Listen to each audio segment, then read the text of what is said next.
Mambo vipi mwanamichezo, wakati mwingine tena mzuri kabisa tunakutana katika chaneli yako pendwa kabisa ya Kings Media, tukiweza kujuzana yale yote makubwa ambayo yanaendelea kwa sasa ndani ya kikosi cha klabu ya soka.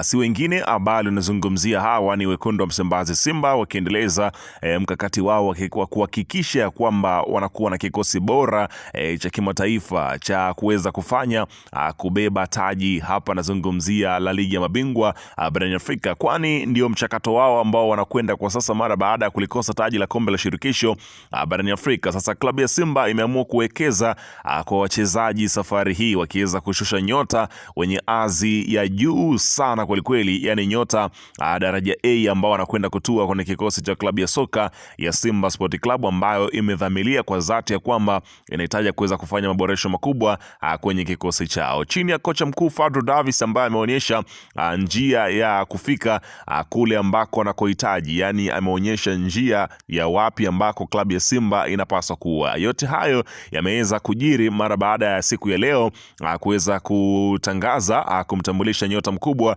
ndani ya kikosi cha klabu ya soka ya Simba Sport Club mara baada ya kukamilisha usajili wake. Ni nyota wa kimataifa ambaye anatua kwenye kikosi cha klabu ya Simba akiwa na rekodi nzuri kweli kweli, na kila mmoja anafahamu shughuli yake. Si nyota ambaye unaweza kusema ni nyota ambaye amesajiliwa kwenye kikosi cha klabu ya Simba kwamba lazima tuingie Google tukamgoogle tujue ni nani ametoka wapi, lakini hapana. Huyu ni nyota ambaye hata Watanzania ambao ni wafuatiliaji wa soka wanamfahamu. Ni nani huyo? Utakwenda kujua hapa, ila kabla tujaendelea nikukumbusha kwamba kama ni mara yako ya kwanza kabisa unatembelea katika chaneli ya Kings Media, ajua kwamba umepitwa na taarifa nyingi. Sasa ili usiendelee kupitwa na taarifa zetu, cha kufanya ni kitu rahisi kabisa. Kwenye simu yako ni kubonyeza tu neno jekundu liloandikwa hapo neno subscribe, na kisha kubonyeza alama ya kengele iliyoko hapo chini pembeni. Kufanya hivyo kutakuwezesha wewe kupata taarifa zetu popote pale unapokuwa, pasipo kuweza kuhangaika huku na kule kwenye kutafuta taarifa. Taarifa zinakuwa zinakufikia moja kwa moja kwenye simu yako. Karibu tuweze kuzungumza kuhusiana na hili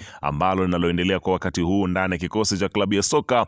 Si wengine unazungumzia hawa ni klabu ya Simba Sport Club. Karibu.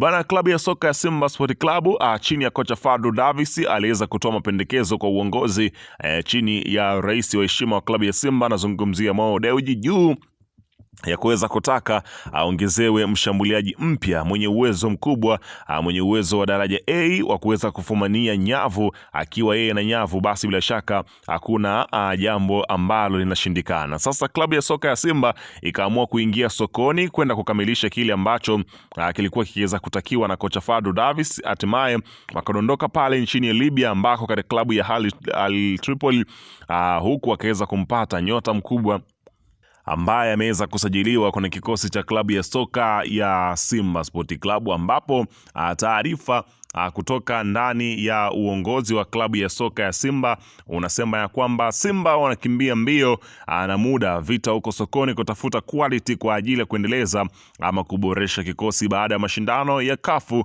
kwa maana ya kombe la shirikisho kumalizika msimu huu. Baadhi ya ligi nyingi mchakato wa mnyama sasa ni mwendo wa kutuma email, kupiga simu na kuweza kukutana na viongozi wa wachezaji ambao wanawahitaji kwa mawasiliano. Sasa unaambia wachezaji wanaowataka kikosini hapo. Wakati huu viongozi wa Simba wapo katika mazungumzo ya mwisho kabisa, na hapa nazungumzia mshambuliaji Mabululu Pasensio, ambapo wawakilishi wake wapo hapa Tanzania wakiweza kumalizana katika zile harakati za mwisho za kujua kwamba mchezaji akifika Tanzania atakwenda kukaa wapi, mshahara wake utakuwa ni kiasi gani. Yote ameshaweza kujadiliwa. Kilichopo kwa sasa hivi ni kukamilisha taratibu zote za utambulisho, ambapo klabu ya soka ya Simba imesema hadharani kwamba saa 7 itaweza kuweka habari kwa umma, kila mmoja aweze kujua nini ambacho kinachoendelea kwa sasa juu ya nyota huyo mkubwa ambaye anatajwa kuja kumaliza shida zote za ufungaji kwenye kikosi cha klabu ya Simba. Pasensio Mabululu ni miongoni mwa majina ambayo yalikuwa akiweza kutajwa kwenye kikosi cha klabu ya soka ya Simba Sport Club kwa muda, unaweza kusema kwamba toka msimu uliopita yalikuwa akiweza kuzungumzwa, lakini kutokana na pesa ambayo ilikuwa iko mezani ambayo klabu ya soka ya Simba walipaswa kuweza kuitoa, ilikuwa ni kiasi kirefu zaidi, ambako mchezaji mwenyewe ameshusha pesa yake ili aweze kujiunga na kikosi cha Simba. Tusubiri kuweza kuona utambulisho wake utakuwa vipi. Usisahau kusubscribe, kuweka maoni yako hapo chini katika upande wa comment.